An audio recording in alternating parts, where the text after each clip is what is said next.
Just 2/1000ths of a second decided today's Xfinity Series race. Denny Hamlin refutes some recent charter rumors, and we've got a whole lot more coming to you from right here at Texas Motor Speedway.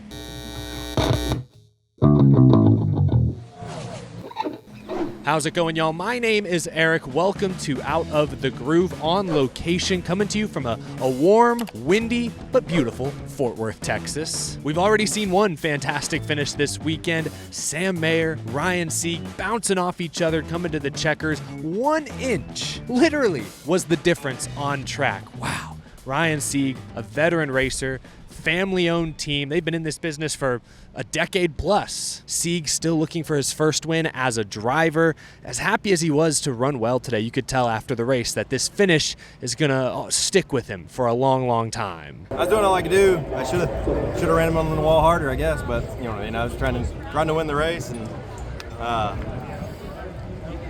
just so close but so far away. It just sucks, you know what I mean? But we ran good. We got more to gain. Congratulations, though, to Sam Mayer. Great racing there on the final lap, back and forth. First win of the season for Sam Mayer, Junior Motorsports. He's had a really rough start to the year, so this victory from Mayer is a huge weight off his shoulders.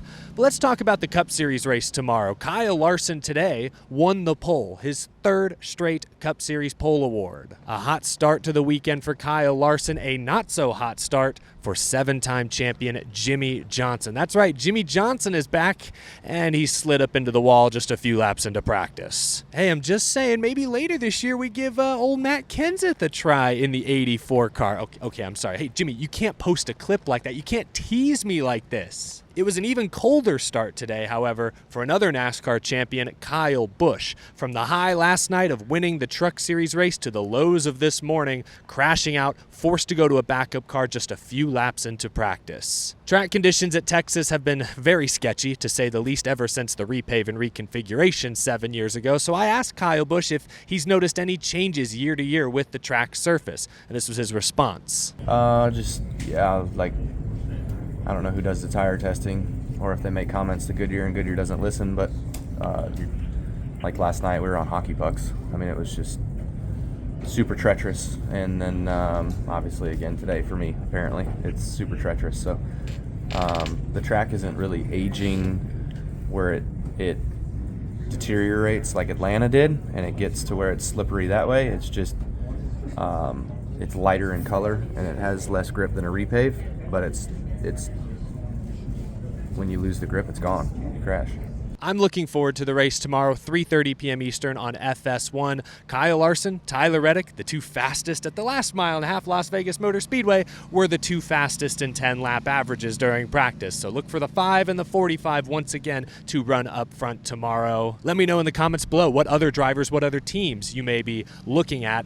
In the media center today, Denny Hamlin was asked about the recent reports from Sports Business Journal and other outlets that his 2311 Racing, as well as Trackhouse, Legacy Motor Club, among other teams, are interested in purchasing a charter this year. Denny Hamlin seemed to push back against those reports today. There is no charter agreement as far as I'm concerned, so there's nothing to buy or sell, but 2311's happy with their two teams currently. So I don't know what rumors are going on, but certainly 2311's happy with where they're at right now. Look, if you want my opinion, if there was a charter agreement in place and if the price was right, yeah, Denny Hamlin, Michael Jordan, 2311, they would be aggressively pursuing a third charter. They just built Airspeed. It's meant for more than just two full-time teams. They want to expand eventually. But Denny's comment there about, there being no current charter agreement, at least beyond this year, stands out. Hamlin has publicly expressed frustration with NASCAR CEO Jim France on more than one occasion. And Denny Hamlin said just this past week that 2311 invests more into the sport than, Speedway Motorsports. So it doesn't sound like 2311 is planning on making any major moves, spending any kind of crazy cash anytime soon. But again, if the price is right, if the timing is right, I wouldn't rule anything out. You know, everyone loves to focus on 2311 Racing, and for good reason, but what about Legacy Motor Club? They were named in that Sports Business Journal report. They're also a Toyota key partner. This is an adjustment year for them, but, you know, this past offseason, that company nearly doubled in size. Right now, John Hunter Nemechek and Eric Jones are 19th and 20th in points. I asked John Hunter Nemechek today if he feels Legacy Motor Club is at least on schedule right now. I mean, I don't know if there really was a schedule coming into this year, to be completely honest. It's week by week. I feel like the second half of the year should be better for us when we come back to places for the second time, for an organizational standpoint and for a driver standpoint for myself. So I don't know. We just have to continue to get better week in and week out. We've shown speed at times. We've not shown speed at times. We've had some okay races and not very great races. So I think it's just trying to put all the puzzle pieces together to try and be consistent. Legacy Motor Club has changed so much in a very short period of time. They've changed manufacturers. They've become a key partner. They've swapped out drivers. They've doubled in size. They've rebranded, brought in new ownership. You know, if they were to expand too quickly, I worry that would be a detriment. That would actually hinder their growth. Or should I say their performance on the racetrack at least. We'll see. If Toyota really wants another charter, could be Legacy, could be 2311. You know, if a Toyota team does buy a charter this year and we have a ninth full-time Toyota on the grid next year, you know, who could the driver be? You know, would they go out and try to sign a veteran existing free agent, or would they look within and promote one of their younger guys? Chandler Smith is a proven Xfinity Series winner. I'd have to look at the standings. I think he's still leading the points this year, even after today. Or what about a Corey Heim? I know I talk about him a lot, but shoot, last year in trucks his average finish was 6.8, and so far this year his average finish is 3.8. And listen to how he talked to me after the race last night. Finished a close second to Kyle Busch. He just sounds like a Cup Series driver. What makes you and your team so consistent this year? Doesn't seem like it matters what type of track. You guys are basically top 5, top 3 every single week. What's the secret? Yeah, I think it's just having good guys. I mean, they work their tails off during the week, and we, head to toe in our 11 team. I feel like we have such a good roster, and it even goes back to the Fab Shop at Tricon Garage. Just all those guys, men and women at Tricon, just doing everything I can to build me fast trucks and try to do my due diligence during the week to study and just make sure I'm prepared. And as I mentioned, admittedly, this is a tough track for me, so preparation was big for me this week, and look at P2. Corey Heim, Chandler Smith.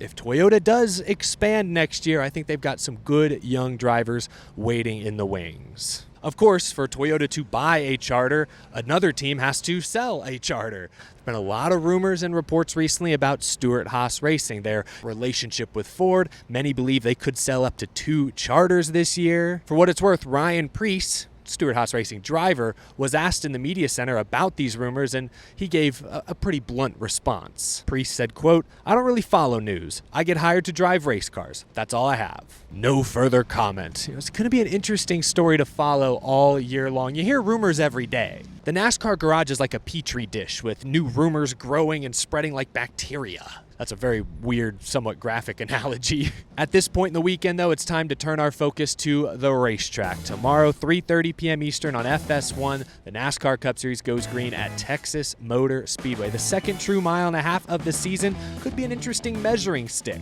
Hope you're looking forward to it. I will be here to react just after the race, get quotes and sound bites from some of the top finishers. I will see you all then. Have a wonderful rest of your Saturday night, folks, and take it easy.